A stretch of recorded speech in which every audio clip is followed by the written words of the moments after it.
Good morning students.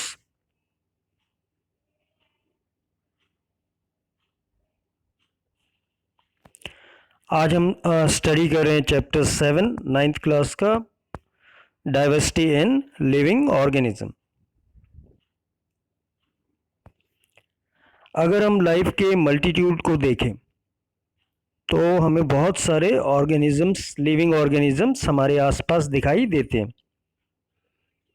अलग अलग variety के लिविंग ऑर्गेनिजम्स, कुछ ज़मीन पे रहने वाले, कुछ पानी में रहने वाले, कुछ हवा में रहने वाले ऑर्गेनिजम्स हमें नज़र आते हैं।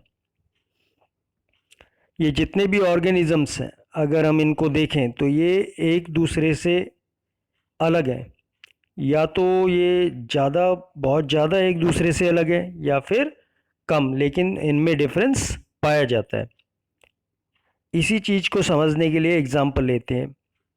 हमने एग्जाम्पल लिया है पहला ह्यूमन बींग्स का। अगर हम दो ह्यूमन बींग्स यहाँ पे ले रहे हैं, दो बच्चे ले रहे हैं, ये अगर हम इनकी बनावट देखें तो दोनों बिल्कुल कैसे बनावट में सेम है एकदम। लेकिन अगर हम इनकी हाइट को देखें तो इनकी हाइट में क्या है, डिफरेंस है। अगर इनके नोज़ को देखें तो उसमें भी क्या पाया जाएगा, डिफरेंस पाया जाएगा। हैंड स्पैन को देखें, हैंड स्पैन भी दोनों के अलग अलग मिलेंगे।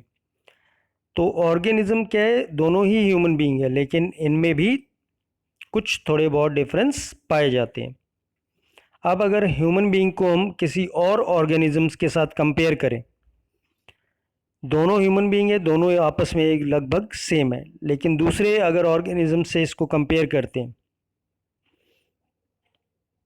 अब हम ह्यूमन बीइंग को मंकी से कंपेयर कर रहे हैं, तो ये इन दोनों में बहुत ज़्यादा डिफरेंस है। लेकिन एक ह्यूमन दूसरे ह्यूमन से काफ़ी मिलता जुलता है। तो जो डिफरेंसेस हैं वो कम हो सकते हैं और बहुत ज़्यादा हो सकते हैं, जितने भी लिविंग ऑर्गेनिजम्स हैं। अगर हम इसमें ऐड कर दें काऊ को, ह्यूमन बीइंग, मंकी एंड काऊ, तो तीनों के अंदर बहुत ज़्यादा डिफरेंसेस मिलेंगे। लेकिन अगर हम काऊ की एक ब्रीड लें, जो देसी गाय होती है उसको लें, देसी काऊ एंड जर्सी काऊ, दोनों के अंदर जो डिफरेंसेस मिलेंगे वो बहुत कम मिलेंगे एज़ कंपेयर टू काऊ का। जब हम कंपैरिजन कर रहे हैं ह्यूमन बीइंग के साथ या फिर मंकी के साथ या किसी और ऑर्गेनिज्म के साथ, वहाँ पे डिफरेंसेस बहुत ज़्यादा मिलेंगे। लेकिन जब काऊ को हम उसी की दूसरी कोई ब्रीड से कंपेयर कर रहे हैं तो उसमें जो डिफरेंसेस मिलेंगे वो डिफरेंसेस बहुत कम मिलते हैं। हम देखते हैं कि जो ऑर्गेनिजम्स हैं, कितने डाइवर्स और डिफरेंट टाइप की लाइफ फॉर्म अर्थ के ऊपर है। तो उसमें जो सबसे पहला है, अगर हम बात करें साइज़ की, तो अर्थ के ऊपर माइक्रोस्कोपिक ऑर्गेनिज्म पाए जाते हैं। जैसा माइक्रोस्कोपिक बैक्टीरिया आपको दिखाई दे रहा है, इसका जो साइज़ होता है वो फ्यू माइक्रोमीटर्स होता है। मतलब इतना छोटा होता है कि इसको हम किससे देखना पड़ता है, माइक्रोस्कोप से देखना पड़ता है। वहीं पे अगर हम साइज़ की बात करें तो रेडवुड ट्री, ये रेडवुड ट्री कैलिफोर्निया में पाया जाता है और इसका जो साइज़ होता है लगभग 30 मीटर से लेके 100 मीटर तक, जो कि काफ़ी ज़्यादा साइज़ है। अगर हम बात करें ऑर्गेनिज्म की लाइफ की, तो जो पाइन ट्री है वो लगभग 1000 साल तक जिंदा रह सकता है और जिंदा रहता है। जबकि छोटे इंसेक्ट्स हैं, ये जो इंसेक्ट्स हैं या मॉस्किटोज़ हैं, इनकी जो लाइफ स्पैन होती है बहुत ही कम होती है। कुछ ही दिन में ये डाई आउट हो जाते हैं, कुछ ही टाइम में ये डाई आउट हो जाते हैं। तो ये डाइवर्सिटी है। क्या डाइवर्सिटी, जो हमने सबसे पहले डाइवर्सिटी देखी वो देखी साइज़ की। साइज़ क्या है, फ्यू माइक्रोमीटर से लेके लगभग 100 मीटर तक के हमारे पास ऑर्गेनिज्म और लिविंग थिंग्स पाए जाते हैं।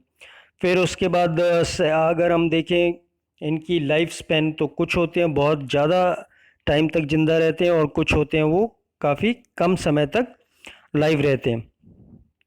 अगर हम बात करें कलर की रेंज की, तो जो ऑर्गेनिजम्स हैं वो कलरलेस, ट्रांसपेरेंट से लेके कलरफुल तक पाए जाते हैं। जैसे यहाँ पे आपको ट्रांसपेरेंट और कलरलेस ऑर्गेनिजम्स दिखाई दे रहे हैं।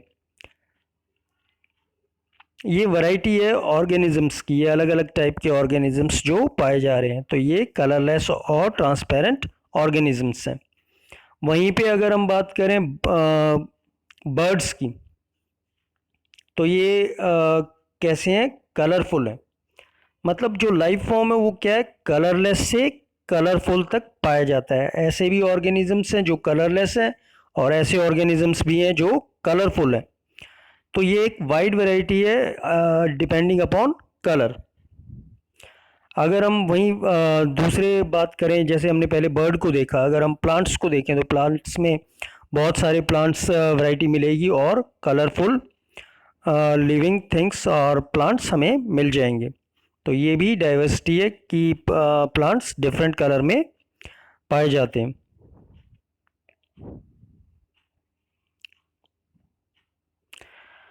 जो ये वैरायटी है लाइफ की, वो अर्थ के ऊपर एक ही दिन में नहीं आई है।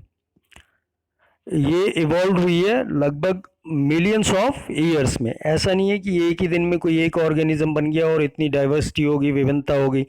मिलियंस ऑफ ईयर लगे, उसमें अलग अलग ऑर्गेनिज्म आए और उन्होंने क्या किया, काफ़ी डाइवर्स फॉर्म एक्वायर कर लिया। इतने सारे ऑर्गेनिजम्स हैं, इनको पढ़ने के लिए हमें बहुत ज़्यादा टाइम चाहिए, जबकि ह्यूमन बींग्स के पास इतना ज़्यादा टाइम नहीं होता। वो लगभग उसकी जो ह्यूमन की एक एवरेज एज निकालें तो वो 100 ईयर्स के करीब होती है। इतना अगर हम एक एक करके इनको पढ़ने लग गए तो फिर मुश्किल हो जाएगा, और ये ह्यूमन बींग के लिए ईजी नहीं है कि सारे ऑर्गेनिजम्स को वो स्टडी कर सके। इसलिए उसको क्या करना पड़ेगा कि ऑर्गेनिजम्स को एक ग्रुप में रखना पड़ेगा। जितने ऑर्गेनिजम्स एक जैसे हैं, जैसे यहाँ पिक्चर में हमें बियर दिखाई दे रही है, एक जैसे हैं ये सारे, तो इनको क्या करना पड़ेगा, एक ग्रुप में रखना पड़ेगा। वैसे ही यहाँ पे ये बर्ड्स हमें दिखाई दे रही हैं, तो जो एक जैसी हैं उनको एक ग्रुप में रख के, इस तरीके से क्या होगा, स्मॉल ग्रुप्स क्रिएट, कुछ ग्रुप्स क्रिएट हो जाएंगे। और उन ग्रुप्स में क्या होगा, अब वाइड वैरायटी ऑफ ऑर्गेनिज्म ना हो के कुछ ग्रुप्स हमें स्टडी करने पड़ेंगे, जो हमारे लिए क्या हो जाएगा, इजी और कन्वीनियंट हो जाएगा। तो हमें कैसे ग्रुप बनाने पड़ेंगे, जो सेम थे उनको एक ग्रुप में रखना पड़ेगा, जो अलग अलग हैं उनको अलग ग्रुप में। जैसे हम क्या कर सकते हैं, इंसेक्ट्स को अर्थ पे जो बड़े एनिमल्स हैं उनसे अलग रख सकते हैं, या फिर बर्ड्स को एनिमल से अलग रख सकते हैं, प्लांट्स को एनिमल से अलग रख सकते हैं। इस तरीके के हम ग्रुप फॉर्म कर सकते हैं। इस चैप्टर में इन्हीं ग्रुप के बारे में और इसी क्लासिफिकेशन के बारे में स्टडी करने वाले। इनके लिए हमें क्या चीज़ पता होनी चाहिए, जो कैरेक्टरिस्टिक्स हैं लिविंग थिंग्स के, उसके बारे में हमें डीप नॉलेज होनी चाहिए। उसके लिए आउटर कैरेक्टरिस्टिक्स भी और इनर कैरेक्टरिस्टिक्स भी। तो वो कैरेक्टरिस्टिक्स कैसे डिसाइड होते हैं, कैसे ये ग्रुप डिवाइड होते हैं, वो हम आगे आने वाली वीडियोस में स्टडी करेंगे। ज़रूरी है, अगर हम ऑर्गेनिजम्स को क्लासीफाई कर लेते हैं तो हमें बहुत कम स्टडी करनी पड़ेगी और उससे ज़्यादा ऑर्गेनिजम्स को हम जान पाएंगे। बहुत सारे क्राइटेरिया हैं जिसके ऊपर हम क्या कर सकते हैं, ऑर्गेनिजम्स को क्लासीफाई कर सकते हैं। जैसे किंगडम है, फाइलम है, क्लास, ऑर्डर, फैमिली, जीनस और स्पीसीज। इन सब को हम इस चैप्टर में स्टडी करेंगे एक एक करके। जो ब्रॉडर ग्रुप बनेंगे, उस ब्रॉडर ग्रुप को हो सकता है आगे क्या करें, स्मॉलर ग्रुप में क्लासीफाई कर दें। इससे और ज़्यादा ऑर्गेनिजम्स को हम और बेटर तरीके से स्टडी कर सकते हैं। तो इस पूरे चैप्टर में यही बताया हुआ है, डाइवर्सिटी इन लिविंग ऑर्गेनिजम्स। अलग अलग ऑर्गेनिजम्स हैं, कैसे उनको कैटेगराइज किया गया है, किस कैटेगरी में कौन सा ऑर्गेनिज्म आ रहा है। तो आगे आने वाली वीडियोस में हम उसके बारे में स्टडी करेंगे। Thanks for watching.